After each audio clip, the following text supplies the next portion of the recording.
22절까지 말씀을 중심으로 제사 얼마나 알고 계십니까? 라는 제목으로 함께 은혜를 나누겠습니다.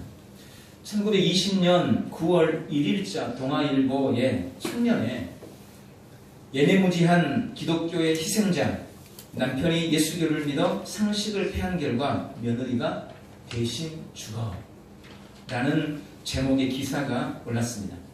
경북 영주의 권성화라는 사람과 그 아내 박신희에 관한 이야기입니다. 시어머니가 돌아가셨습니다.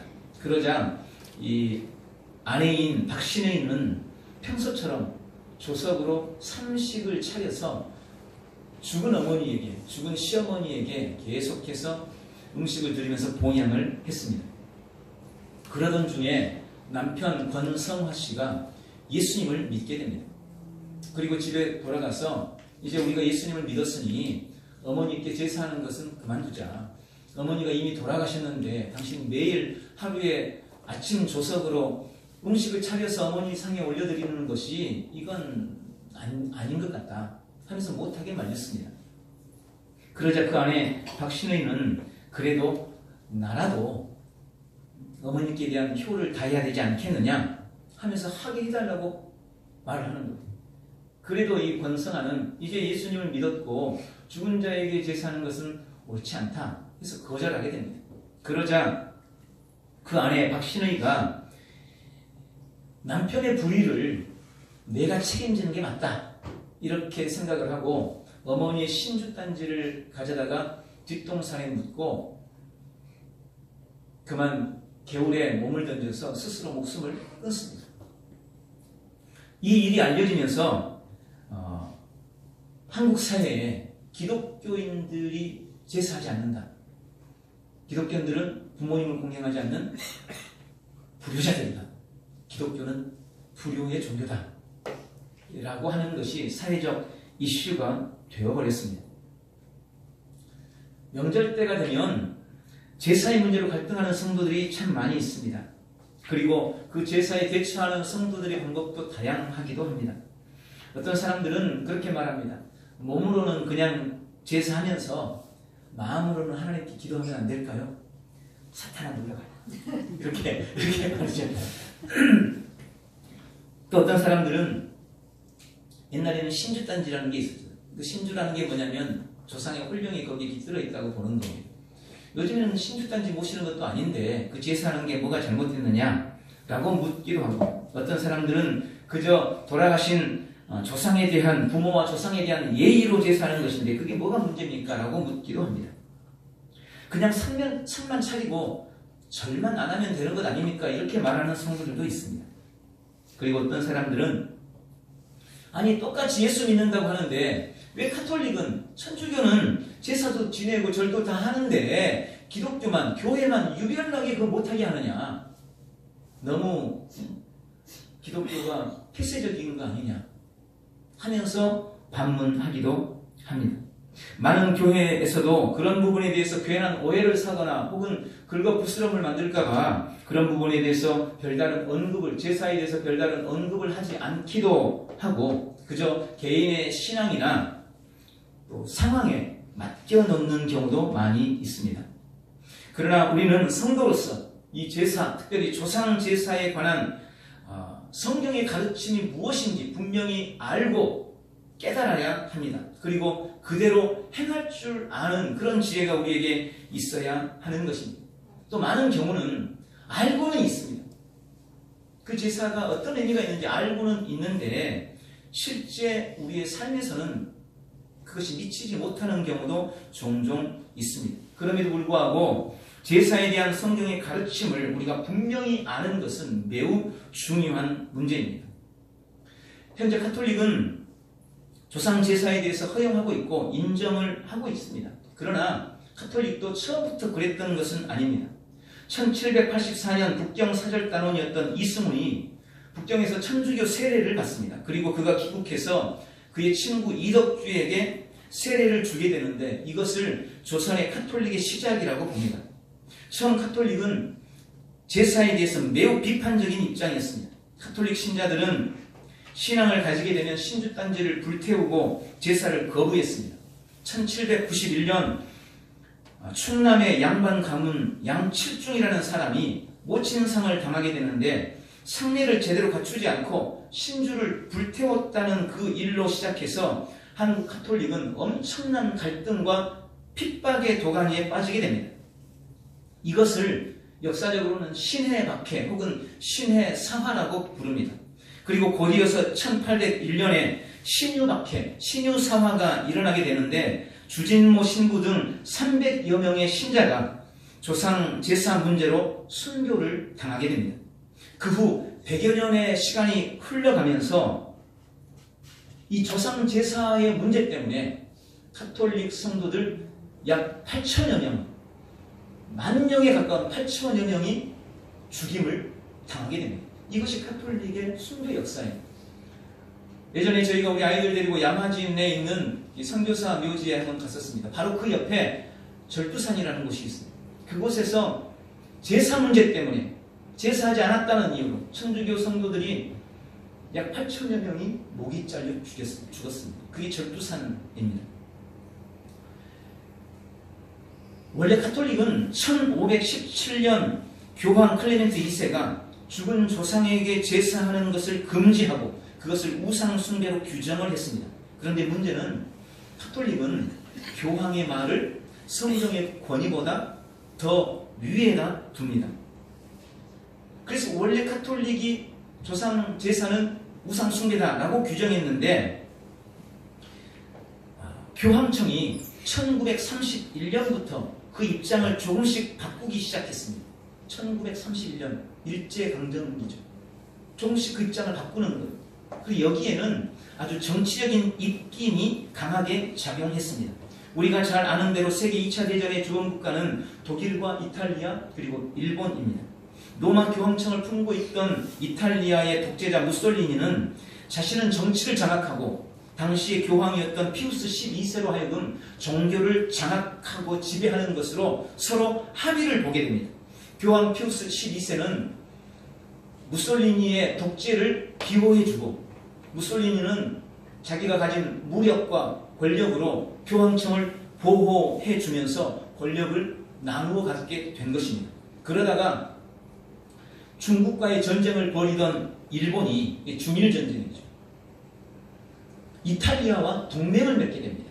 그런데 당시 일본이 지배하고 있던 우리나라와 만주 지역에서 가장 거센 저항을 받았던 것이 뭐냐면 동방요배와 신사참배였습니다. 가장 저항을 강하게 받는 거예요. 그러다 보니까 이제 이탈리아와 동맹국이 된 일본이 이탈리아의 이 무솔리니에게 도움을 요청한 겁니다. 그래서 이 무솔리니가 자기와 협력관계에 있는 교황 피우스 12세에게 압력을 넣은 거예요. 그래서 급기야 1936년 5월 26일 교황 피우스 12세는 조상에게 대한 제사와 동방요배 그리고 신사참배 등을 공식적으로 허용하게 됩니다. 교황은 공자를 숭배하고 천황을 숭배하는 것 그리고 조상을 숭배하는 것은 현대시대에 와서는 선조에게 효성을 표시하는 것이고 나라에 대한 애국적 행위라고 규정을 합니다. 그 이후에 한국 가톨릭은 아무 거리낌 없이 제사를 지내게 된 것입니다. 그리고 별다른 어떤 규정이 없던 천주교가 1995년에는 이제 정확하게 제사는 허용한다. 아무 문제 없다. 상도 차려도 되고 사진도 갖다 놓고 되고 그 앞에 절해도 된다라고 공식 입장을 발표하고 맙니다. 그러니 지금으로부터 약 300년 전, 200년 전 조상 제사의 문제 때문에 순교를 당했던 만여 명의 가톨릭 신자들이 지금 천주교에서 제사 마음대로 드리는 것 보면 아마 땅을 치며 통곡을 할 것입니다. 우리 개신교는 전례 이래로 신앙의 순수성을 주장하면서 조상 제사를 거부해 왔습니다. 1890년대 초에 성도가 세례를 받기 위해서는 7가지 서약을 해야 했는데 그중 하나가 제사를 하지 않겠다는 것이었습니다.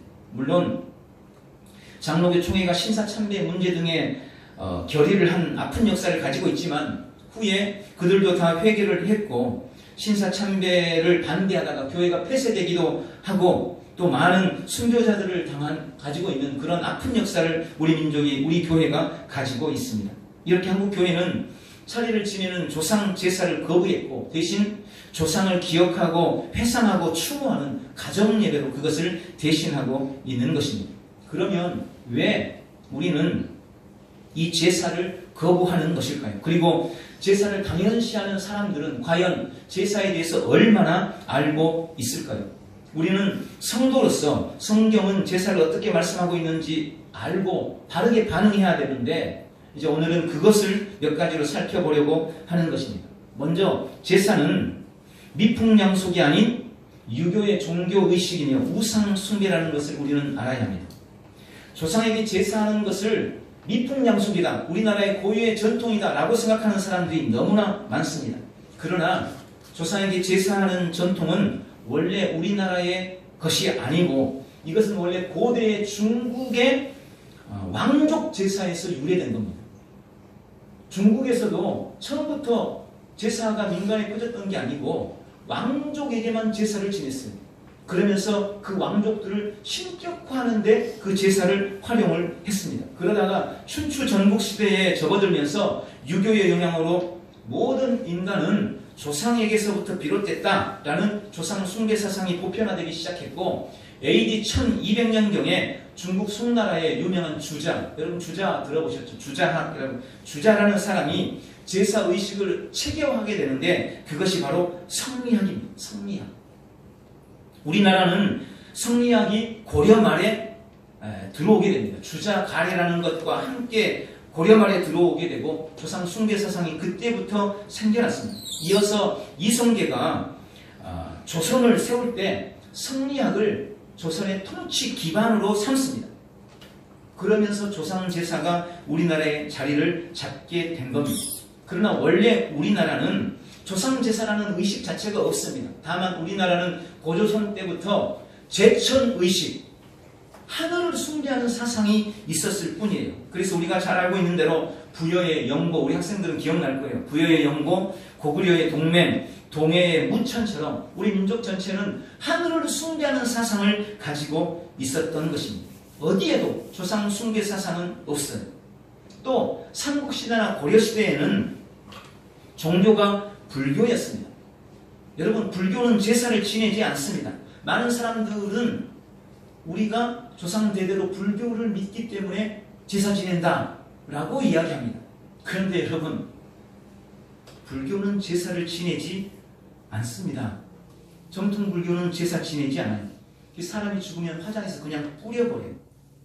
또 성리학과 유교가 뿌리가 내렸던 조선시대에도 초기에는 일부 귀족층, 양반층, 사내부층 그 사람들만 제사를 지냈지 민간은 제사를 지내지 않았어요. 그러다가 조선 후기에 권력층이 무너지게 됩니다. 우리가 잘 아는 임진왜란은 벌어지고 막 나라가 완전히 뒤집어지고 권력층이 무너지면서 민간 사이에 족보들을 서로 만드는 거예요. 족보들. 왜? 양반이 되기 위해서.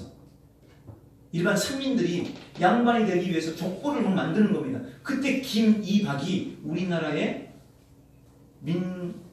전체 절반이 되는 기한 현상이 일어난 거예요. 그때 김이박. 너도 나도 다 우리는 김씨 후예다. 우리는 박씨 후예다. 우리는 이씨 후예다. 이렇게 해서 막 족보를 만들고 그때 당시에 양반들은 제사를 지낸대. 뼈대가 있는 집안은 제사라는 의식이 있대. 이렇게 해서 그때부터 우리도 뼈대 있는 집안이야. 우리도 양반 가문이야. 이렇게 해서 민간에 급속도로 제사가 퍼지기 시작한 겁니다.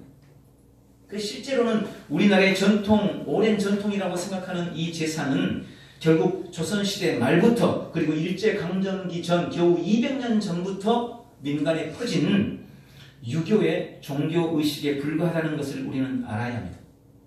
특히 제사는 유교의 내세관과 연관되어 있습니다. 여러분, 각 종교마다 내세관이 있어요. 불교의 내세관은 한마디로 말하면 윤회라고 할 수 있습니다. 불교는 윤회.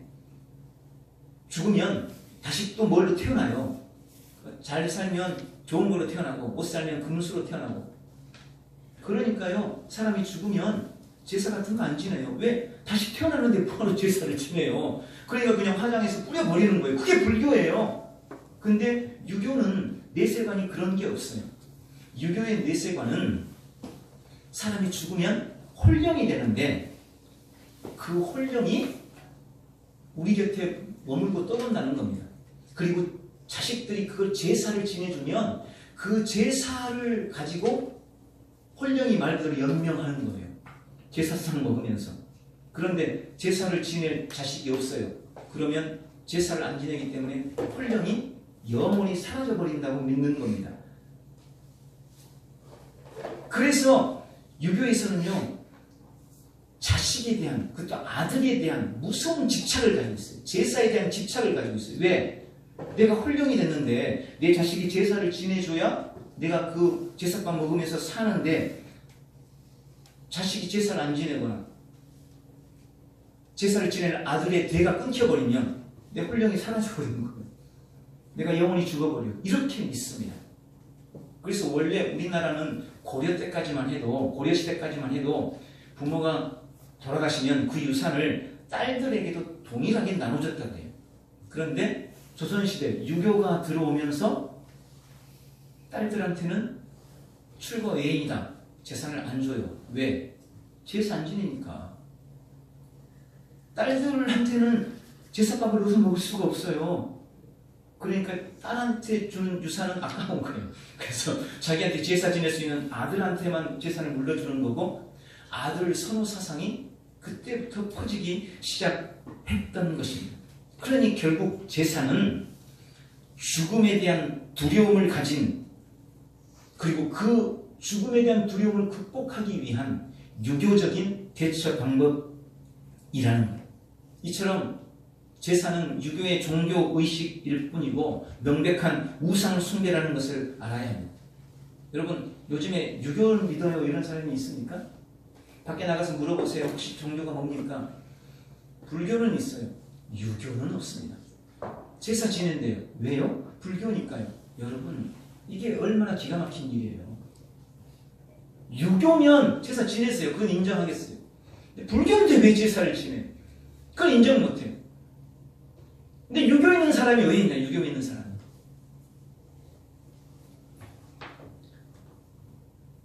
유교의 종교 의식에 사람들이 목을 매고 그것이 정말 부모님을 위한 것이냐고 착각하고 있는 것입니다.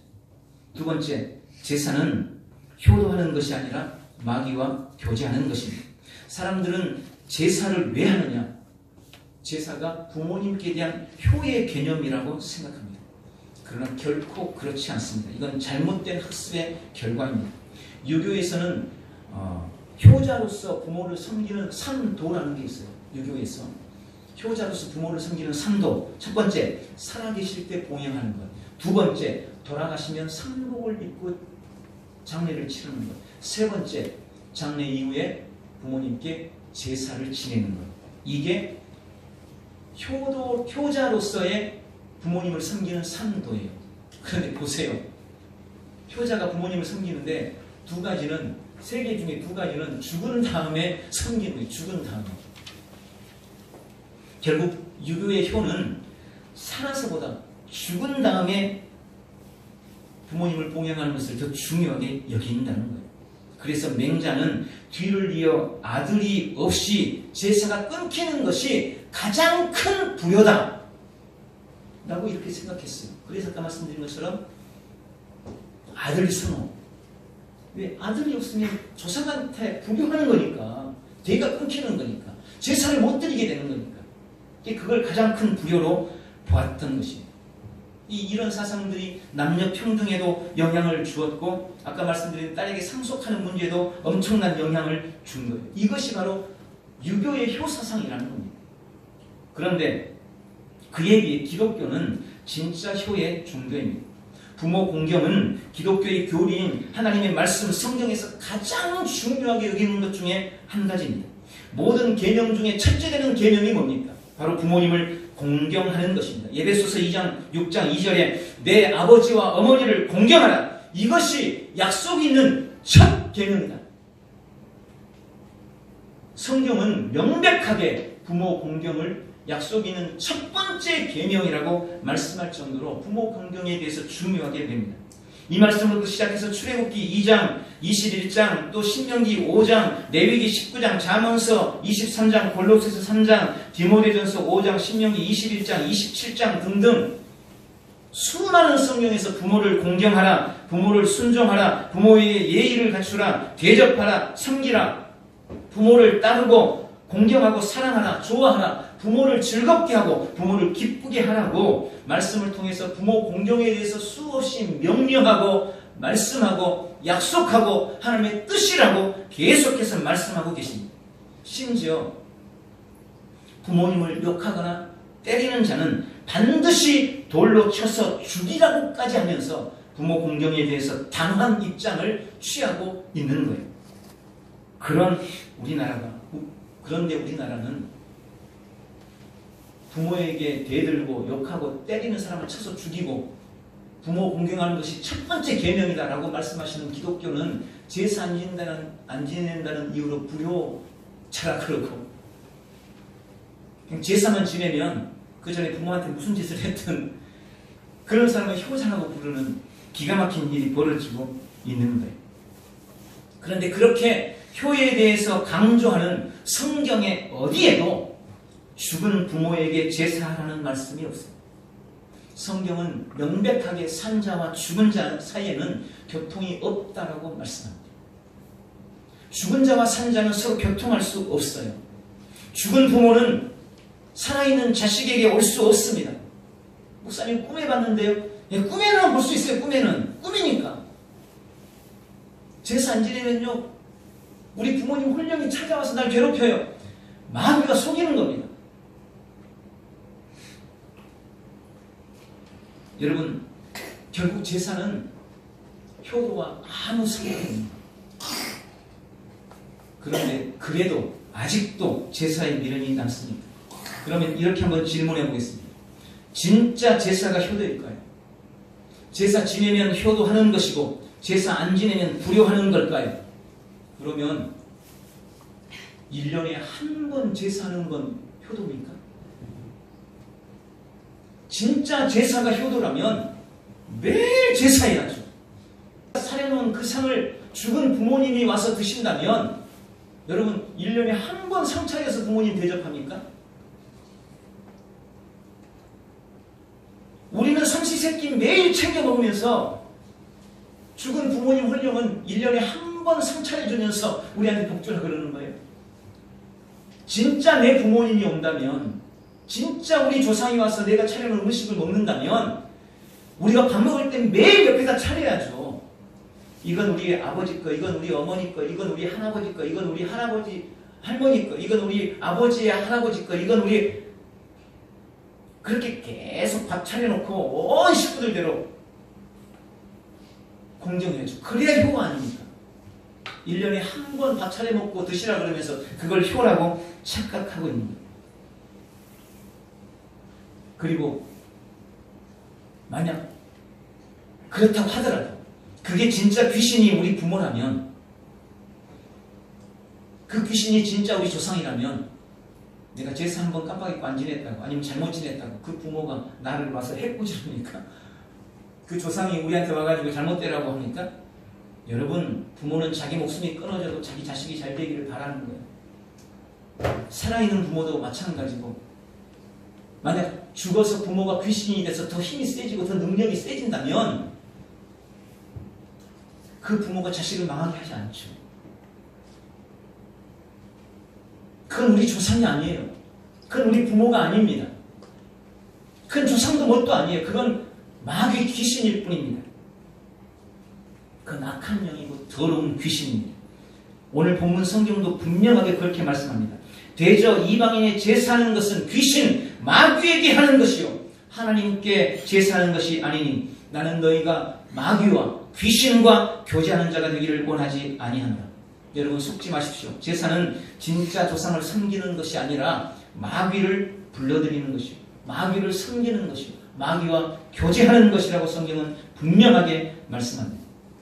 세 번째, 제사는 축복의 비결이 아니라 화를 불러오는 것입니다. 사람들은 제사가 부모님께 효도하는 것이라고, 그리고 부모와 조상을 섬기는 것이라고 말합니다. 그러나 제사를 지내는 내면에는 부모를 섬기기 위해서보다는 그렇게 해야 복을 받는다는 생각이 깔려 있어요. 그걸 좀 더 정확하게 말하면 부모의 조상의 힘을 빌려서 좀 복을 받을 수 없을까? 그러나 그것도 좀 더 명백하게 말하면 제사는 복을 받기 위해서라는 것보다는 사실은 화를 피하기 위해서입니다. 제사 안 지내면 화를 당할까봐, 책임을 회피해서 화를 당하게 될까봐 그래서 제사하는 경우가 많아요. 이러한 제사의 기륭, 화복에는 우리나라의 전통 무속, 미신과 같은 것들이 깊이 관련되어 있습니다. 그건 불교도 유교도 아닙니다. 조상이 와서 우리를 복을 주거나 화를 준다는 것은 불교도 유교도 아니에요.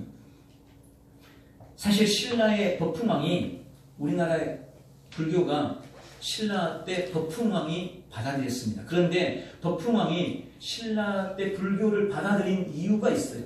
그럼 우리 학생들 배웠을지 모릅니다. 그 이유는 당시에 신라에 팽배해 있던 무속신앙, 미신을 타파하기 위해서 불교를 받아들이는 거예요. 적어도 무속보다는, 미신보다는 불교가 더 고등 종교니까 불교를 잘 믿으면 미신은 없어지겠지, 이런 생각 가지고 법흥왕이 불교를 받아들인 겁니다.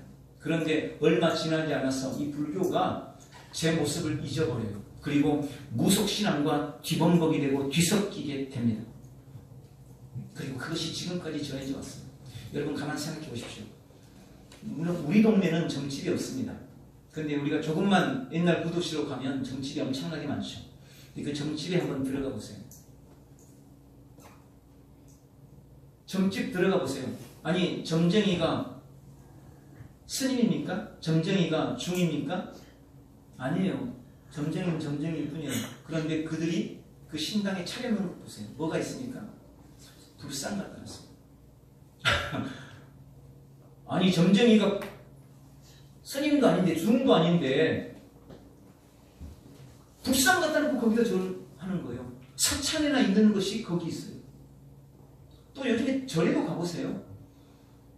법당에서 봤을 만한 그런 것들이 사찰에도 있어요. 불교가 무속이 되고 무속이 불교가 되게, 이게 짬뽕이 된 겁니다. 그리고 조선시대에 유교가 들어갔어요. 우리가 알잖아요. 승유 억불 정책. 그게 조선시대 때 썼던 정책이에요. 불교를 탄압하고 유교를 다시 세웠어요. 그런데 그럼 유교가 유교대로의 어떤 좋은 면을 잘 드러내느냐? 그러지 못했어요. 유교도 역시 무속과 짬뽕이 되어버렸어요. 그래서 우리나라의 종교는요, 지금 불교와 유교와 무속, 이 세 가지가 기본복이 된 짬뽕 의식입니다. 제사가 바로 정확하게 그래요. 제사.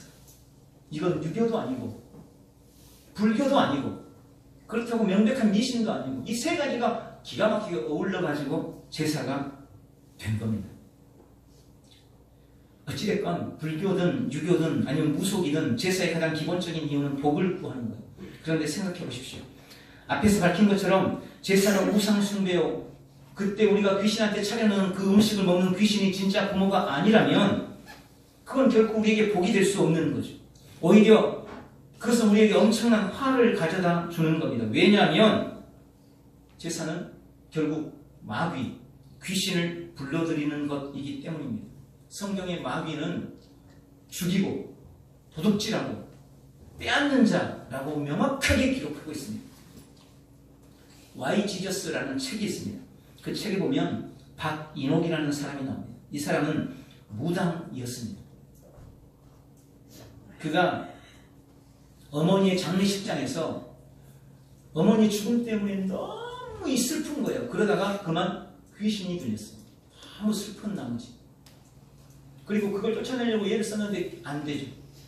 그래서 결국 이 박인옥이라는 사람이 내림굿을 받고 무당이 됐습니다. 무당이 됐어요. 귀신이 와가지고 자기를 장악하는 바람에. 근데 그 사람이 무당이 된 다음에 그의 심경을 고백을 했습니다. 뭐라고 했냐면 이렇게 돼 있어요. 참 이상하다. 왜 귀신들은 그냥 왜 귀신들은 모두 해달라는 것이 그렇게 많을까? 산 사람은 산 사람끼리 잘 살게 놔두고 자기네들은 귀신들끼리 잘 살면 될 텐데 왜 귀신들은 사람한테 와서 이것저것 해달라고 힘들게 할까? 왜 귀신들은 나의 의지와 상관없이 이런 일을 하게 하는지 정말 슬프다. 또 귀신들이 치사하다는 생각에 화가 치민다. 왜 귀신들은 비겁하게 주변에 사랑하는 사람이나 자식이나 사람들을 아프게 하고 사고나게 하고 고통스럽게 할까? 사업 번창하게 해준다더니 툭하면 구슬하라고 한다. 결국 자기들만 좋게 하지 나에게는 고통과 아픔만 줄 뿐 아무것도 해준 것이 없다. 나는 나를 불안하게 만든 귀신들을 향해서 악을 써댔다. 이게 그가 무당이 된 다음에 고백한 고백이에요. 제사는 결코 우리에게 복을 주지 못합니다. 좀 더 정확하게 말하면 귀신들은 우리에게 복을 주지 않습니다. 그것들은 조상도 뭣도 아닙니다. 성경의 표현대로 하면 더러운 마귀 새끼들일 뿐입니다. 그런데 우리가 그것을 섬기고 그것을 부르고 그것과 교제하니 스스로 하나님의 매를 자처하는 결과를 가져올 뿐입니다. 성경은 우상을 숭배하면 그 죄의 값을 자손 3, 4대까지 묻겠다고 분명하게 말씀합니다. 부모들은 자손들이 잘되게 하기 위해서 제사한다고 생각하지만 사실은 제사하면 할수록 우리 자손들에게 화가 미친다고 말하고 있는 시편 106편 28절 29절에 그렇게 말합니다. 그들이 또 부올의 바알과 연합하여 죽은 자에게 제사한 음식을 먹어서 그 행위로 주를 경록케 함으로써 재앙이 그들 중에 크게 유행하였도다. 바알과 연합해서 죽은 자에게 제사하고 그 음식을 나눠 먹었는데 그것이 주님을 경록하게 했다. 그것이 주님을 화나게 했다는 겁니다. 그래서 재앙이 그들 가운데서 떠나지 않았다는 말씀이에요. 여러분, 죽은 조상에게 제사하는 것은 그 자체로 하나님을 격분하게 하는 것입니다. 제사는 전통의 미풍양속이 아니라 유교의 종교의식이고 우상 숭배입니다. 부모님께 효도하는 것이 아니라 마귀와 사귀고 교제하는 것입니다. 축복의 길이 아니라 화를 불러오는 것입니다. 그럼 이런 진실 앞에서 우리는 설 명절을 어떻게 보내야 할까요? 세 가지로 말씀을 드리고 왔습니다. 첫 번째, 우리는 하나님을 예배하고 섬기는 기회로 설 명절을 삼아야 합니다. 하나님을 예배하고 하나님을 섬기는 기회 삼으십시오. 여러분, 돌아가신 부모님을 추억하고 조상들을 기억하고 그들을 기리는 것은 매우 좋은 일입니다. 산소를 잘 가꾸고 벌초 잘하는 그런 책임감을 가지고 그런 일들을 분명히 해야 합니다. 그러나 제사에 대해서는 분명한 결심을 하시기 바랍니다. 때로는 제사 문제 때문에 가족들과 오해가 쌓이기도 하고 심지어는 제사하지 않았다는 이유로 유산을 물려받지 못하는 사람들도 있습니다. 그러나 그럼에도 불구하고 제사에 대해서 결단해야 합니다. 단호하게 거절해야 합니다. 그것이 결국 축복의 길이기 때문입니다. 이번 설 명절 하나님께 예배하고 하나님을 섬기고 하나님을 전하는 기회로 삼으시기를 바랍니다. 수원에 제가 수원 순복음교회 부목설이 있었습니다. 그때 어떤 어느 명절날 이와 비슷한 제사에 대한 설교를 했어요. 그런데 우리 어떤 집사님이 그 설교를 듣고 은혜를 받았습니다. 그래서 이분이 방송실 가가지고 그 설교 테이블 좀 달라고 해서 이분이 그걸 계속해서 반복해서 들으면서 요약을 다 한 거예요. 그리고 가족들이 모였을 때 그분이 아마 막내인가 밑에서 두 번째가 더 있을 겁니다. 우리가 왜 제사하지 말아야 되는지 그걸 가지고 설명을 한 거예요. 오늘 제가 말씀드리는 것 같은 그런 말씀들을 가지고 왜 제사가 잘못된 건지 제사해봤자 아무 의미가 없다는 건지 이게 조상 숭배하는 게 아니라 이런 부분에 계속 설명을 한 거예요.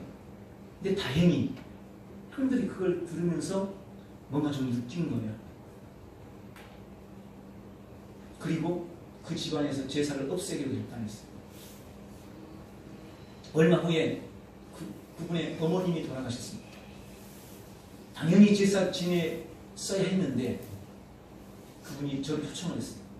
그리고 가족들을 모아놓고 함께 예배했습니다. 그리고 그 가족들이 예수님 믿게 됐습니다.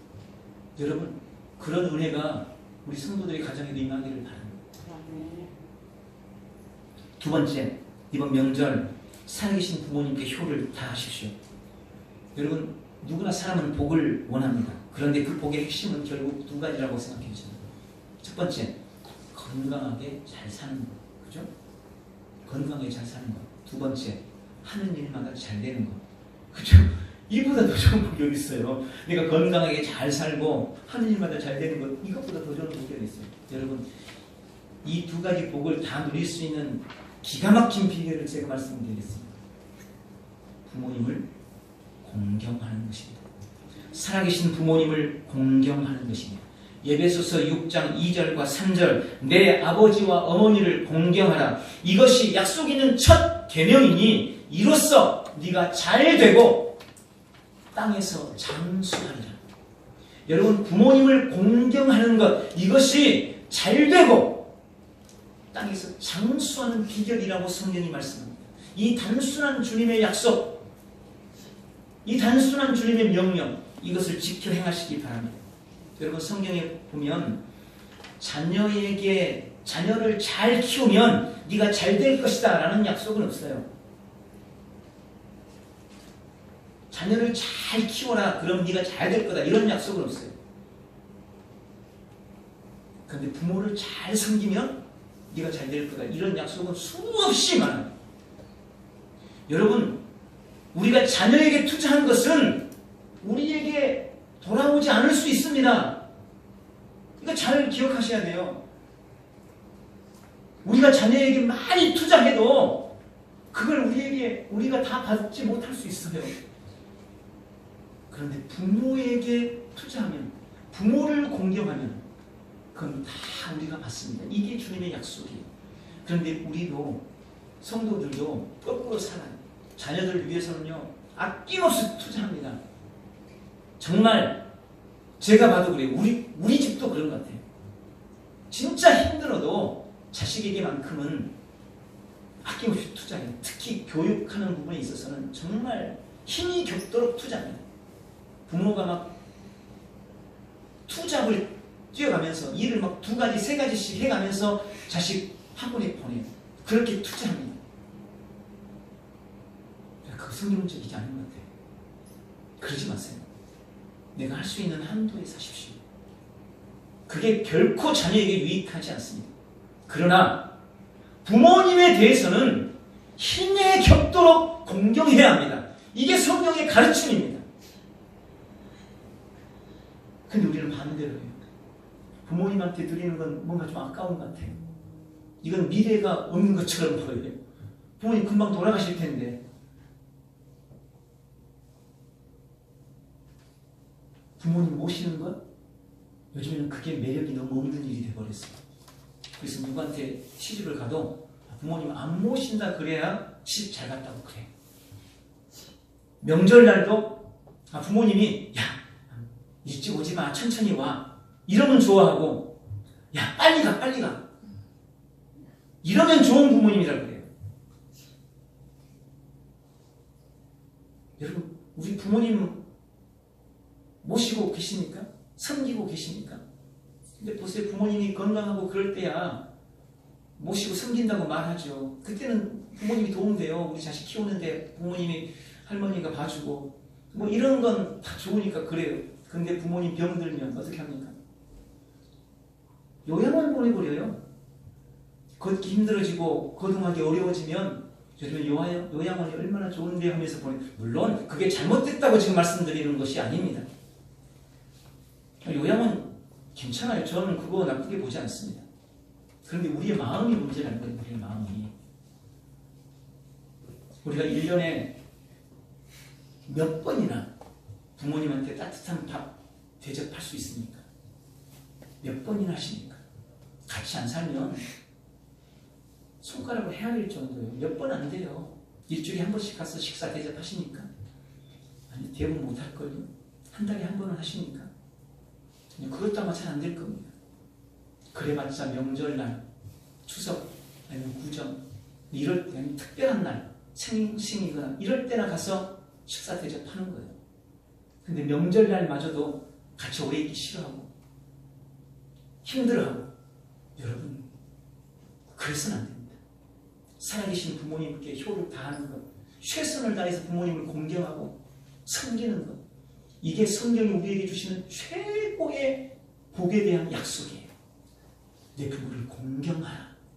그러면 네가 하는 모든 일들이 잘 되고 땅에서 장수할 것이다.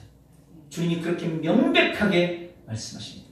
이번 설 명절 정말 부모님 앞에 최선을 다해서 공경하고 또 형제들과 화해하고 형제를 돌아보고 섬길 수 있는 그런 기회가 되시기를 바랍니다. 마지막 세 번째로 믿음이 다른 분들을 인내하고 기도하면서 축복하십시오. 제사 문제는 나만 작정하고 결단한다고 되는 일이 아닐 수 있습니다. 물론 내가 우리 가정에서 가장 큰 영향력을 미치고 내가 제사 끊으면 우리 가정의 제사가 끊어질 수 있다면 꼭 그렇게 하십시오. 그런데 나는 제사 안 지낸다고 결단을 했는데 내 영향력이 미치지 못할 수도 있어요. 여전히 우리 가족 중에 더 영향력 있는 사람이 제사를 고집하는 그런 가족이 있을 수 있습니다. 그럼 그때 우리가 어떻게 해야 될까요? 난 제사 안 지내면 상관버리고 튀어나와 버리면 될까요? 그러지 마십시오. 그러지 마세요. 그들을 이해하고 기도하십시오. 그리고 내가 할 수 있는 것을 찾아 최선을 다하십시오. 최선을 다하세요. 그리고 기회가 되는 대로 그들에게 복음을 전하십시오. 그래서 뭔가 변화를 꾀해야 하는 것입니다. 또 성도들 중에도 제사하면 안 된다는 걸 이미 알면서도 어쩔 수 없이 따라갈 수밖에 없는 사람들도 분명히 있을 겁니다. 우리가 그런 사람들 우리 가족 중에 있다 하더라도 비난하거나 정죄해서는 안 됩니다. 그들의 연약함을 품어주고 함께 기도하시기 바랍니다. 그런 분들은 기회가 있는 대로 복음을 전하고 함께 변화를 꾀해가시기를 바랍니다. 말씀을 맺습니다. 강원도의 한 산골에 예수 잘 믿는 며느리가 있었습니다. 그런데 명절이나 부모님, 조상들 기일만 되면 시부모님과 다른 가족들이 이 예수 믿는 며느리를 향해서 예수 잘 믿는 며느리가 집에 들어와가지고 가정이 망하게 생겼다. 이제 죽어도 제사밥도 얻어먹지 못하게 생겼다고 이렇게 핍박을 하는 거예요. 이 며느리가 그 일 때문에 너무나 고통스럽습니다. 오늘 이 며느리가 늘 기도하면서 지혜를 구했습니다. 그런데 어느 날 시아버지가 대청마루에서 낮잠을 주무시고 계십니다. 그때 며느리가 진수성찬을 차렸습니다. 진수성찬을 차려가지고 주무시고 계시는 아버님 발 앞에다가 상을 딱 차려놓고 상복을 입고 절을 하면서 그런 거예요. 아버님 제사상 차려놨어요. 맛있게 드세요. 아버님 얼른 일어나서 상 받으세요. 근데 아버님은 세상 모르고 잠을 자고 있는 거예요. 그러다가 한 1시간쯤 지나서 이 아버님이 눈을 뜨는데 보니까 눈앞에 기가 막힌 일이 지금 벌어지고 있는 거예요. 이 며느리가 하얀 속옷을 입고 상복을 입고 앞에다가 제사상처럼 딱 차려놓고는 거기다가 절을 하면서 그러고 있는 걸 본 겁니다. 그러니 이 시아버지가 얼마나 기가 막히겠어요. 그래서 막 일어나가지고 노발대발 소리를 이 며느리가 드디어 예수를 믿더니 네가 미쳤구나. 지금 시아버지 빨리 죽으라고 제사를 지내는 거냐 뭐냐 하면서 노발대발 소리를 지르는 거예요. 그때 이 며느리가 조용히 그렇게 말했습니다. 아버님 그것 보세요. 주무시는 아버님한테 제가 상을 차려놓고 1시간을 넘게 이 음식 드시라고 말을 해도 아버님 주무시느라고 이거 못 드셨잖아요. 그런데 아버님이 돌아가시고 나서 제가 진수성찬을 차려서 대접한들 돌아가신 아버님이 그거 드시겠어요? 그 말을 듣고 이 아버님이 뭔가 마음에 좀 충격을 받은 거예요.